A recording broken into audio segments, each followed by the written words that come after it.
Hai semua, jumpa lagi di Vivi Bayu Channel. Assalamualaikum warahmatullahi wabarakatuh. Bagaimana kabarnya teman-teman semua? Semoga kita selalu dalam lindungan Allah Subhanahu wa Ta'ala.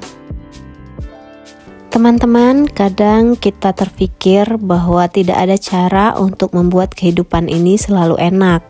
Ya karena memang sudah seperti itulah sifat kehidupan. Kehidupan seperti roda, kadang di atas, kadang di bawah. Tinggal bagaimana cara kita mensyukurinya. 3 prinsip hidup yang biasanya saya pegang, yaitu jalani, nikmati, dan syukuri. Nah teman-teman, kali ini saya mencoba untuk membuat budgeting anggaran rumah tangga, di mana di sini saya terinspirasi oleh tetangga saya yang berpenghasilan 100.000 per hari. Sekali lagi ya teman-teman, seberapapun itu kita wajib mensyukurinya. Tinggal bagaimana cara kita mengelola agar terpenuhi kebutuhan-kebutuhan kita. Jadi teman-teman, tetangga saya ini mempunyai gaji 100.000 per hari. Namun saat libur yaitu Sabtu dan Minggu dia tidak menerima gaji. Jadi optimalnya dia cuma bisa mengumpulkan uang gaji selama 22 hari setiap 1 bulannya. Nah tetangga saya ini ada 4 anggota keluarga. Kemudian tidak mempunyai kendaraan, mempunyai 1 anak yang kuliah dengan uang semester sebesar 3 juta rupiah per semester, dan rumah adalah rumah milik pribadi. Yuk teman-teman, kita mulai saja budgetingnya. Teman-teman, di sini saya minta maaf jika video saya ini terlihat kadang blur, kadang jelas, kadang blur, kadang jelas, seperti itu terus. Saya tidak tahu ini pengaruh dari apa, mungkin pengaruh dari autofocus kameranya ya teman-teman. Tapi insya Allah saya akan tetap menjelaskan agar teman-teman sekalian bisa paham. Nah teman-teman, untuk tahap awal budgeting kita harus menentukan dulu kebutuhan pokok harian. Kebutuhan ini adalah kebutuhan yang wajib dan harus kita keluarkan di setiap harinya. Untuk kebutuhan pokok harian di sini hanya lauk pauk yang saya masukkan ya teman-teman. Karena kalau tidak makan kita bisa auto terbang ke langit yang biru ya guys. Selanjutnya tentukan juga kebutuhan berjangka. Maksudnya kebutuhan berjangka ini yaitu kebutuhan yang pemenuhannya masih mempunyai jangka waktu. Nah, ini yang lebih jelas ya teman-teman. Jadi di sini untuk lauk pauk dan beras untuk kebutuhan pokok harian. Kemudian kebutuhan berjangka ada listrik, pulsa, bulanan, ongkos, dan tagihan-tagihan. Selanjutnya kita mencatat kebutuhan yang kita sudah tahu dan kita perkirakan berapa pengeluaran yang harus kita keluarkan di setiap harinya atau per bulannya. Nah, ini sebagai patokan kita dalam penyusunan anggaran harian nantinya. Nah, seperti yang dilihat untuk lauk pauk di sini saya anggarkan 50.000 per hari. Kemudian di situ ada listrik 100.000 sebulan dan pulsa 30.000 per bulan. Nah, ini saja yang bisa diperkirakan keperluannya.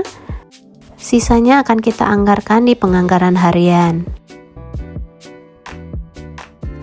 Nah, di penganggaran harian ini kita mulai membagi-bagi nominal dari setiap anggaran yang akan kita budget. Karena penghasilan di sini 100.000, maka 100.000 inilah yang kita bagi ke dalam mata-mata anggaran per harinya. Untuk pembagiannya jangan sampai ditunda-tunda ya teman-teman, karena namanya penghasilan per hari ini rentan sekali uangnya terpakai untuk hal yang tidak sesuai dengan keperluan. Nah, di sini saya mulai memasukkan masing-masing anggaran, yaitu lauk pauk 50.000, Kemudian listrik 7.500 karena mengingat listrik harus dibayar sebelum tanggal 20 per bulan dan kita harus membudget sebesar 100.000 di setiap bulannya, maka hitungan per harinya menjadi 7.500 dikali 14 hari jadi sekitar 105.000. Kemudian pulsa sebesar Rp2.000. Selanjutnya ongkos karena tidak mempunyai kendaraan, jadi di sini dibudgetkan ongkos angkot sebesar 12.000 sehari. Nah, selanjutnya untuk simpanan uang semester di sini karena satu semester sebesar 3 juta rupiah, jadi disisihkan 23.000 dikali 22 hari dikali 6 bulan ke depan. Nah, sisanya sebesar 5.500 kita masukkan ke belanja bulanan. Sebagai saran untuk belanja bulanan bisa dikeluarkan per minggu atau per keperluan. Nah, bagaimana dengan dana saving? Dari mana kita mendapatkannya? Nah, perlu teman-teman ingat ketika kita menganggarkan untuk biaya listrik, nah di situ kita membudgetkan hanya untuk 14 hari karena sebelum tanggal 20 biaya listrik tersebut harus bisa dilunasi. Nah, karena hanya terpakai 14 hari untuk dana listrik, maka saving bisa kita ambil dari dana listrik yang kita simpan untuk tanggal 20 ke atas. Nah, karena sisa hari tinggal 8 hari setelah tanggal 20, maka dana saving yang bisa diambil sebesar 7.500 dikali 8 hari sama dengan 60.000. Kemudian ketika kita membudgetkan pulsa sebanyak 2.000 per hari, di mana anggaran sesungguhnya kita harus membudgetkan sebesar 30.000 sebulan, maka akan ada kelebihan dari dana pulsa sebesar 14.000 rupiah. Nah, jadi dana yang bisa kita saving sebesar Rp74.000. Dari dana saving tersebut bisa kita bagi kedua tabungan, yaitu tabungan jangka panjang atau tabungan jangka pendek disesuaikan dengan keperluan. Nah, di sini saya contohkan tabungan jangka panjang 34.000 dan tabungan jangka pendek 40.000. Untuk penggunaan nanti sesuai dengan keperluan masing-masing. Nah, teman-teman, inilah budgeting gaji harian 100.000 per hari ala saya. Intinya jangan kita melihat nominal penghasilannya ya teman-teman, tapi bagaimana cara kita mengelola penghasilan tersebut dengan baik agar kebutuhan-kebutuhan kita dapat terpenuhi.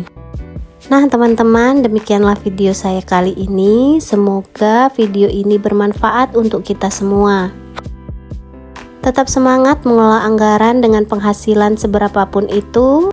Perbanyak ikhtiar dan bersyukur, insya Allah kedepannya akan lebih baik. Jangan lupa tonton semua video-video kami, like, comment, and subscribe ya teman-teman. Jangan lupa tekan tombol lonceng untuk mengetahui video-video kami selanjutnya. Wassalamualaikum warahmatullahi wabarakatuh.